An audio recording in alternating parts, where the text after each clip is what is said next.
In marketing, awareness is great, but sales are what we really want.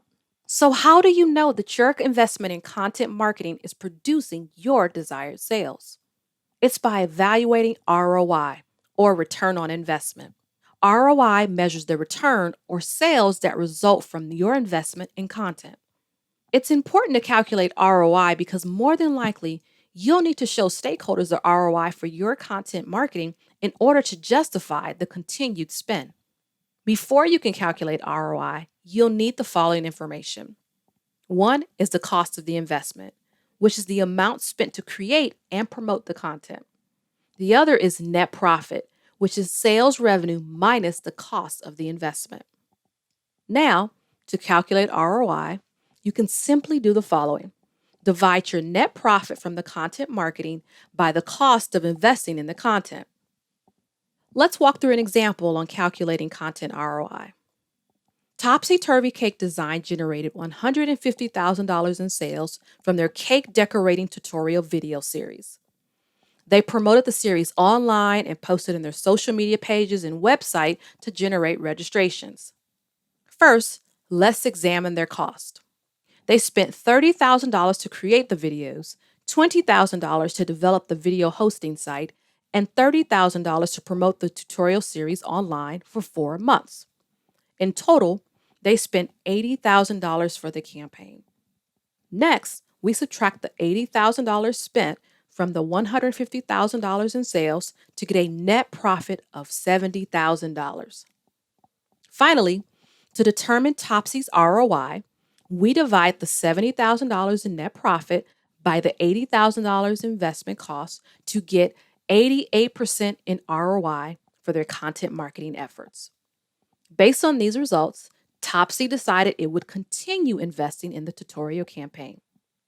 Calculating ROI lets you determine the revenue and return your content marketing is contributing to your company. It also gives insight into where it makes sense to invest future marketing dollars.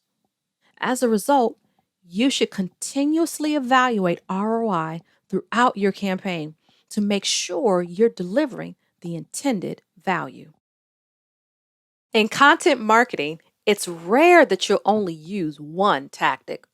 During any given campaign, you may leverage a variety of channels and tactics to make sure your content is seen by your ideal customer. So, how do you know which tactic is truly best at driving results? This is why you should evaluate the ROI, or return on investment, of each tactic to determine this. To calculate ROI, divide your net profit of the marketing tactic by the marketing cost for that tactic.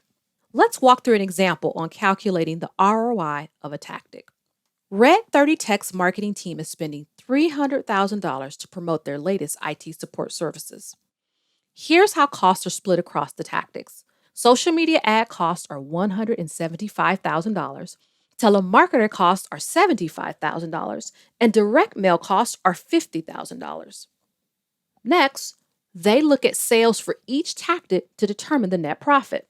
Social media ads generated $500,000 in sales. Telemarketing resulted in $250,000 in sales. And direct mail drove $200,000 in sales. Using the ROI formula, they know net profit for each tactic is as follows. Social media ads resulted in $325,000 in net profit. Telemarketing resulted in $175,000 in net profit. And direct mail resulted in $150,000 net profit. Finally, they can determine the ROI for each tactic. Social media ads resulted in 185% ROI. Telemarketing resulted in 233% ROI. And direct mail resulted in a 300% ROI.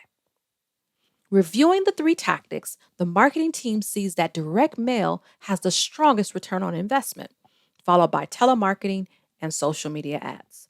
Based on this data, they decide to continue investing in all 3 tactics and increase their investment in direct mail to see if they can maximize its strong ROI.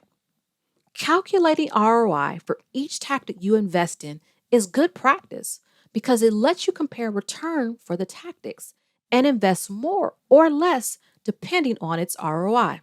Do this throughout your campaigns, and you will see how this impacts your decision to spend.